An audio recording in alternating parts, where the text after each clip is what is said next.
다급하게 신고가 들어왔어요. 막 떨리는 목소리로 사람이 죽었어요. 그 실제로 현장에 도착했더니 여자 한 명이 마룻바닥에 엎드린 상태로 피를 흘리면서 죽어 있는 게 딱 나온 거예요. 가져온 장보를 뒤적뒤적 하면서 넘기기 시작했어. 분명히 12월 4일자 써있는 이 글씨하고 네. 그 뒷장에 있는 글씨가 달라. 그러면 누가? 12월 5일 날 있었던 거를 뜯어간 거지. 그 중간에 한 장을. 찢겨진 종이 뒤에 눌러서 쓴 흔적이 있잖아요. 남아있잖아요. 예. 그거를 재생하는 문자 복원을 시도를 해요.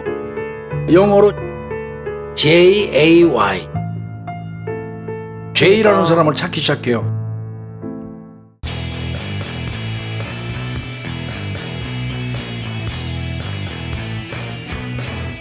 2003년 12월 6일이니까 토요일이래요. 그날이 밤 9시 30분경이에요. 이태원 파출소에 외국인이에요. 다급하게 신고가 들어왔어요. 막 떨리는 목소리로 사람이 죽었어요. 막 이러면서. 그러니까 이 신고 받자마자 이태원 파출소의 그 최 경장이 네. 야, 불이 나게 그거 갔어요. 이태원 이동에 있는 그 2층 주택이래요. 실제로 현장에 도착했더니 여자 한 명이 마룻바닥에 엎드린 상태로 피를 흘리면서 죽어 있는 게 딱 나온 거예요. 사건 현장이 어땠냐면 거기는 외국인들이 거주를 많이 하는 후미진 골목길에 있는 그 주택가인데 그럼 여기는 모르면은 잘 쉽게 못 가는 가지 곳입니다. 맞습니다. 못했겠네요. 예. 아는 사람들이 출입할 수밖에 없는 네네. 그런 구조의 이제 이 그 가게인 거죠. 그리고 옷 매장에 간판도 없답니다. 이제 가서 보니까 우유 투입하는 그 주머니 있죠. 네네. 그것도 매달려 있고 그 안에 내용은 없더라는 거예요. 적어도 아침은 아닌 거예요. 그다음에 이제 출입문 그 입구에 의자가 하나 이렇게 있는데 거기에 사용하지 않은 노란 박스 테이프가 3개가 이렇게 있더라는 거예요. 사용 안 했다.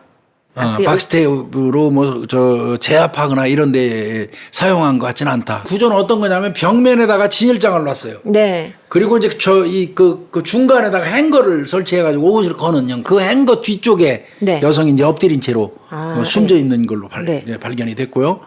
그 다음에 피해자 주변에 신발, 의류 같은 게 막 흩어져 있더래요. 바닥에는 선풍기용 난로가 이렇게 켜져 있더라. 집주인이 피해자가 뭔가 일을 하다가 변을 당한 거예요. 탁자 아래에 이제 적하혈흔, 뚝뚝 떨어진 혈흔, 그 다음에 이거 흩뿌려진 비산혈흔 이게 발견이 됐다는 거예요. 그러면 탁자 그 인근에서 공격 행위가 있었다는 의미예요. 그리고 피해자의 상체 아래 바닥에 다량의 피가 고여 있더라는 거예요. 그러면 이거는 복부 쪽이나 상체 쪽에 공격받은 거예요. 그 다음에 탁자 위에 음료수 캔이 하나 있어요.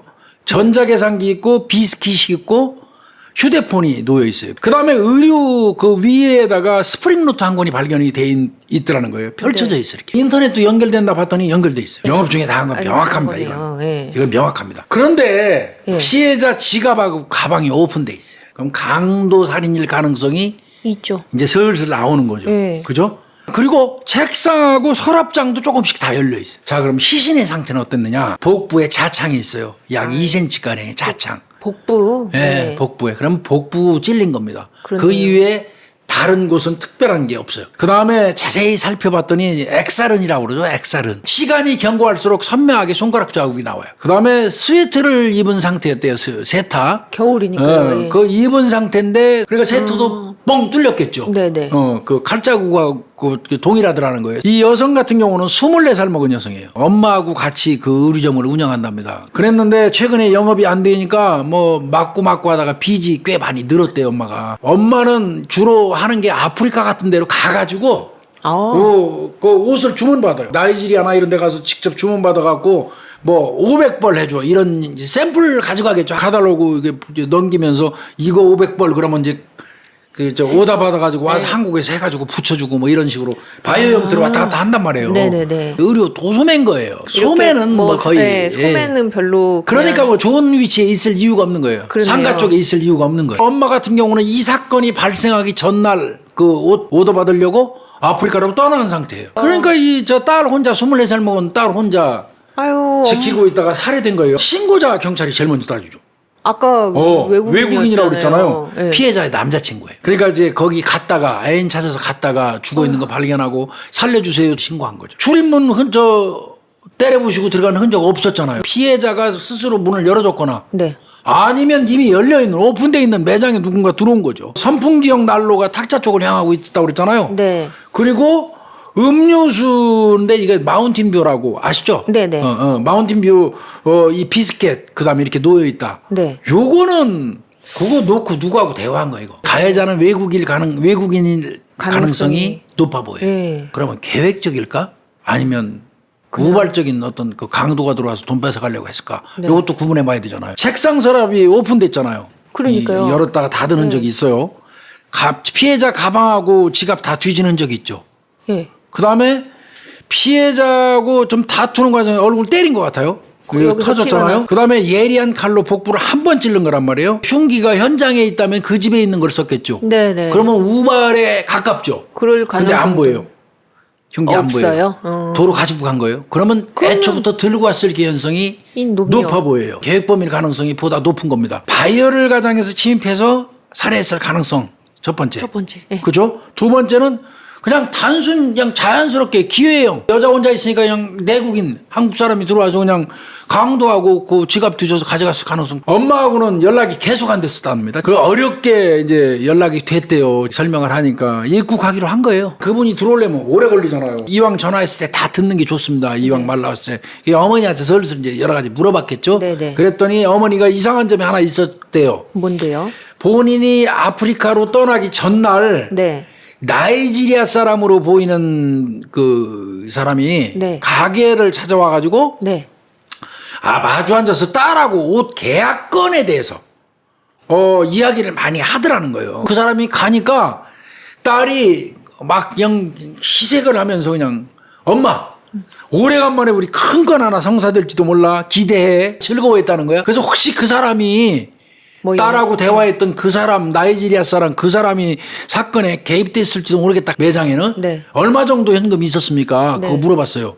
엄마가 얘기하기를 수표 포함해서 한 260만 원 정도는 늘 있다. 그러면 현장 가가지고 봤을 때는 지갑도 열려 있고 가방도 열려 있고 서랍 같은데 다 뒤져봐도 돈 260만 원이 없잖아. 그럼 범인이 가져간 거잖아. 문제는 이 당시만 해도 외국인은 지문 수사가 안 되잖아요. 이 사람이 지문 때문에 가져온 장부를 뒤적뒤적 하면서 넘기기 시작했어. 보신 거예요, 내용을. 매일매일 이제 쓰잖아. 12월 1일, 2일, 3일 뭐 거래 내역이라는 영업 장부는 빠뜨릴 수가 없죠. 예. 그러니까 쭉 넘기다 보니까 12월 4일자 기재된 장부 내용하고 예. 그러면 12월 4일 그 뒤로는 이제 백지야. 예. 12월 아까 5일 날 사망했잖아요. 네네. 근데 12월 그 전날 예. 그 엄마가 얘기했던 나이지리아 사람 왔을 때 뭐 그 장부 놓고 앉아갖고 네네네. 얘기했었다고 그랬잖아. 전날. 그게 12월 4일이거든요. 그러면 12월 4일 날 장부를 썼으면 네. 그 뒤에 여백이 있는 뒷장에 네. 이 볼펜으로 누르면 12월 4일자 그 날짜가 그게 네. 그 백지에도 똑같이 나와야죠. 이렇게 눌렀었으니까. 유영사가 이렇게 보니까 분명히 12월 4일자 써 있는 이 글씨하고 네. 그 뒷장에 있는 글씨가 달라. 피해자 사망한 여성의 필적도 있고 제3자의 필적도 있어요. 이 백지에는 네. 있는 것 같아요.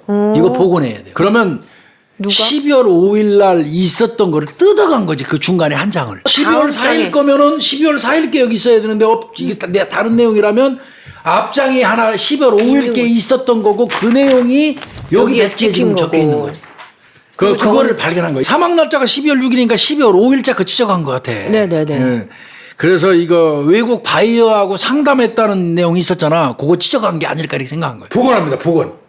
저 찢겨진 종이 뒤에 그 이제 그 페이지 그 네네. 백지에다가 그 이제 그 눌러서 쓴 흔적이 있잖아요. 남아있잖아요. 예. 그거를 재생하는 이제 문자 복원을 시도를 해요. 네네. 이건 감정 의뢰를 했어요. 또 형사들은 그 감정 의뢰 찢겨 나갔다고 생각을 하니까 감정 의뢰 그 보내면서도 혹시 찢은 거 그 근처에 쓰레기통에 또 버렸을지도 모르잖아. 예. 그러니까 또 그 동네 일대에 있는 쓰레기통은 다 뒤졌대요. 그 다음에 이제 컴퓨터 아까 이제 켜져 있었다고 그랬잖아요. 예. 컴퓨터 분석 작업도 해봐요. 마지막 로그 기록을 한번 봐야 돼. 영어로 J-A-Y. J가 딱 나온 거니까 아까 J 한 글자 찾았는데 거기에 네. AY가 같이 붙어 있는 거예요. 우와. J 네. 019-8940에 땡땡땡땡 전화번호 딱 적혀 있어. 전화번호까지요? 네. 이거는 아마 피해자가 입력한 것 같아. 엄마가 입국하기 전에 나이지리아 사람하고 뭐 하는 거 봤다고 그랬잖아. 네네. 면담한 이후에 그걸 정리해서 아마 제 그림 파일로 한 것 같아요. 오.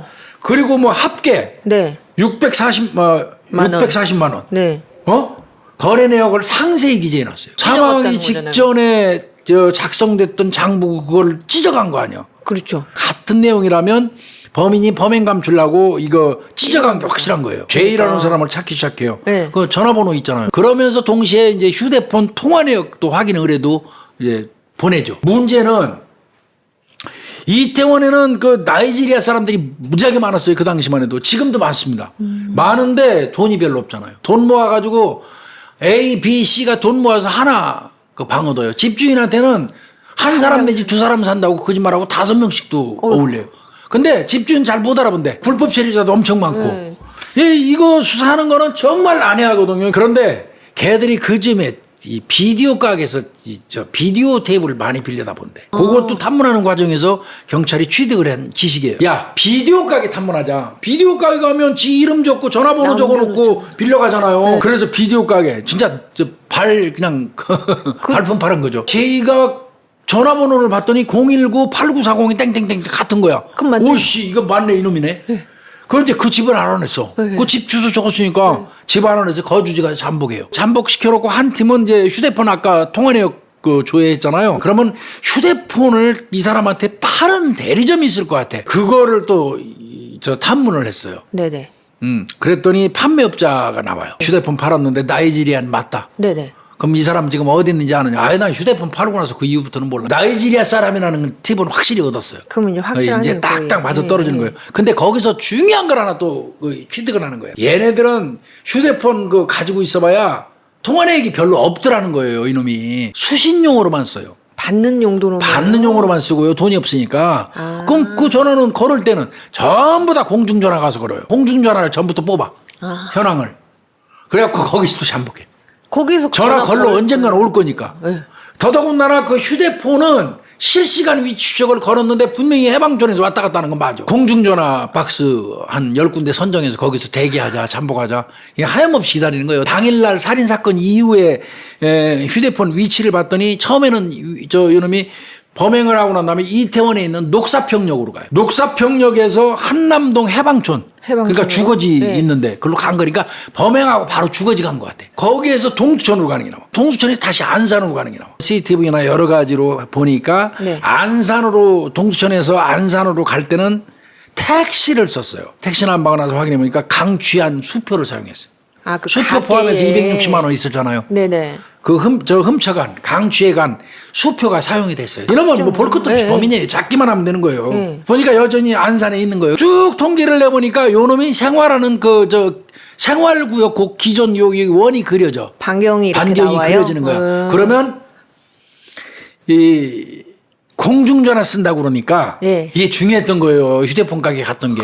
그래서 10개 공중전화 잠복 근무를 했어요. 네네. 이게 뭐 사실은 그거 할 때 아이씨 이 형사들이 그 얘기도 했다고 그러더라고. 뭐야? 야, 나이지리아 사람들 다 똑같이 흑인인데 그러니까요. 누가 와서 쓰는 걸 우리가 얼굴을 어떻게 알아보냐. 여기 하는 방법이 있죠. 뭐예요?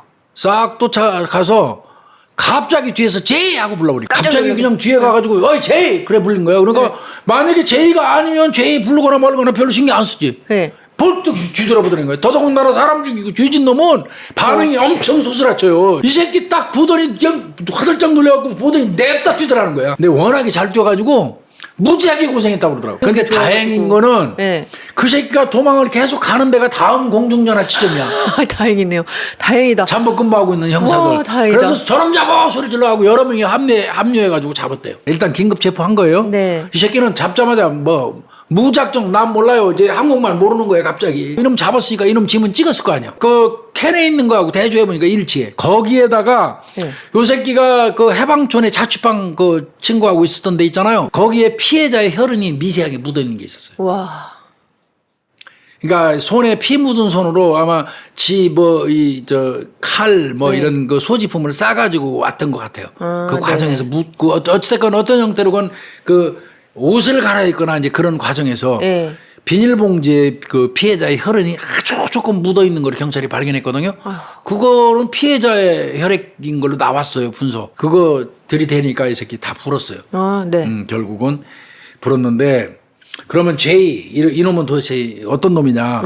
이 새끼 2002년 10월경에 들어왔어요, 우리나라에. 사건 난 거는 네. 2003년이잖아요. 네. 그러니까 뭐 한 1년 전에 들어왔는데 그리고는 이제 안 나가서 나간 거예요. 불법 체류자가 된 거고요. 네. 그러니까 당연히 외국인 등록증이 안 나오죠. 그 불법 체류니까요. 예, 외국인 등록증 안 나오면 우리나라 취업 못 해요. 네, 그렇죠. 취업 못 하죠. 그럼 먹고 살 길이 없지. 네. 그러니까 이 새끼 강도 결심한 거예요. 그 옷가게는 네. 어떻게 알았냐. 예전에 나이지리아 지 동료하고 의류 구입하려고 간 적이 있대요. 인적이 뜸한 골목길에 있고 여자들만 있다는 거. 네, 네. 그때 엄마하고 딸만 있으니까. 네. 그러니까 범행이 아주 용이하다고 판단한 거죠. 바이어인 것처럼 행세하면서 들어가갖고 시장 조사하러 왔다 그러면서 앉아갖고 이제 그 시켜놓고 네. 음료수 접대 받아가면 비스켓 처먹어가면서 640만 원어치 계약한 거예요. 그러니까 막 딸은 엄마 큰 건 안 한다고 그랬던 거 아니야. 그러면서 내부 구조 싹 살펴본 거야. 아, 서랍 있고 금고 있고 뭐 이런 거 다 아는 거야. 사전 답사까지 한 거고요. 그리고 나서 그 인근에 가서 그 마트에서 과도를 구입했어요. 3시간 정도 대화를 나누면서 그 딸하고 피해자하고 기회를 엿보다가 피해자가 일어나는 순간 이제 뒤쪽으로 가가지고 오른쪽 방향에서 이제 오른쪽 손 그 과도로 그냥 그 복부를 한번 찌른 거예요. 그리고 이제 쓰러지고 반항하니까 이제 목 졸라서 목을 조른 거예요. 살해하고 그 과정에서 때린 것 같고 어머. 목을 한 6분 정도 졸라서 살해를 했다고 그래요. 그리고 나서 이 새끼가 책상 서랍, 핸드백 안에 있는 현금 등등 해갖고 한 280만 원 정도 됩니다. 260, 한 20만 원 더 있었어요. 그 정도를 강취했고요. 범행하기 전날 상담했던 내용 있잖아요. 네. 그거 이제 막 적었잖아요. 자기 인적사항. 필체도 있어 거기에 뭐 저 인적사항 적어주세요 하니까 지가 이렇게 써준 것도 있고. 연락처도 적어놓고. 연락처 적고 또 그분이 피해자가 또 뭐 옷까지 적고, 적어놓고 이 내용이 있는 거야. 이 새끼가 죽여놓고 돈 훔쳐갖고 나가다가 가만히 생각하니까 장부에 지 이름 나오면 의심받을 것 같으니까 지 이름하고 전화번호 나온 거 찢은 그거 들고 이제 그 해방촌에 그 친구랑 같이 거처하는 데로 간 거예요. 거기 가서 피 묻었잖아요. 옷에. 그 옷 갈아입고 칼하고 장부를 봉투에 싸가지고 대문 앞에 있는 쓰레기통에 버리고 동수천으로 갔던 거예요. 다시 이제 안산으로 갔는데 그 안산으로 간 거는 안산에 친구가 그 취업시켜준다고 해서 갔다는 거예요. 그래서 이제 이놈 사용하고 나면 그 현금, 뭐 수표 이건 다 압수를 했고요. 그렇게 잡아서 검거했는데 요 놈은 이름이 제이가 아니고 이제 저스틴입니다. 저스틴. 31살 먹은 남자인데 오늘은 뭐 이태원 옷가게 살인 사건 한번 다뤄봤습니다. 상당히 수사 잘했고요. 하여튼 뭐 반드시 잡힌다. 대한민국에서 죄질 생각하지 마라. 이런 얘기 하고 싶습니다. 고생하셨습니다. 감사합니다.